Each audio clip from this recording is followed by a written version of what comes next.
यसपालिको माघे संक्रान्तिमा हामीले यो कम्पनीको चाकुसाला ल्याएर खाइयो। अलिअलि चिरचिर थियो, त्यो पनि खाइयो। अनि लास्टमा गएर एक पिसमा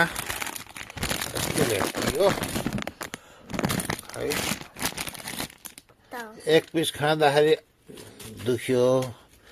अनि के रहेछ भनेर हेरेको त यहाँभित्र यस्तो चिज भेटियो। फोकस भाइ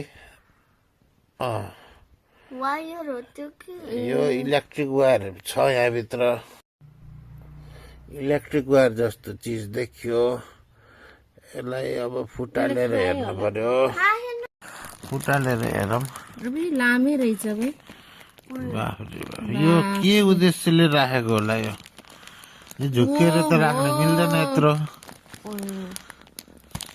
कसैलाई हानि गर्ने उद्देश्यले नै राखेको कि यो कम्पनीलाई अब कसले के कारवाही गर्ने शीघ्र कारवाही गर्नु पर्यो।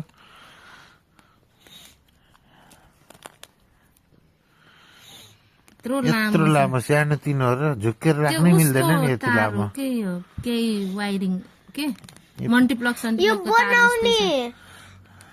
त्यो मल्टिप्लगहरू यो के यो जोड्ने हुन्छ नि।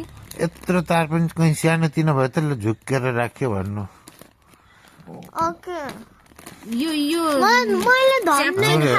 औँला जत्रो छ प्लास्टिक च्याप चाहिँ तिनीहरूकै तारहरू होला कि।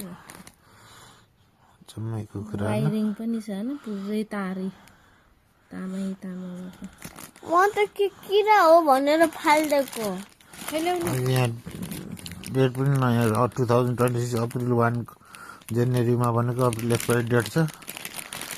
धन्ने खाएकोमा परिकन थाहा भएन चिरचिर त भयो त्यो खाँदाखेरि।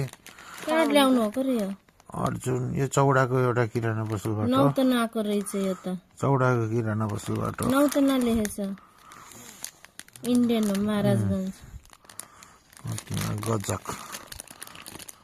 अर्जुन ग्रह उद्योग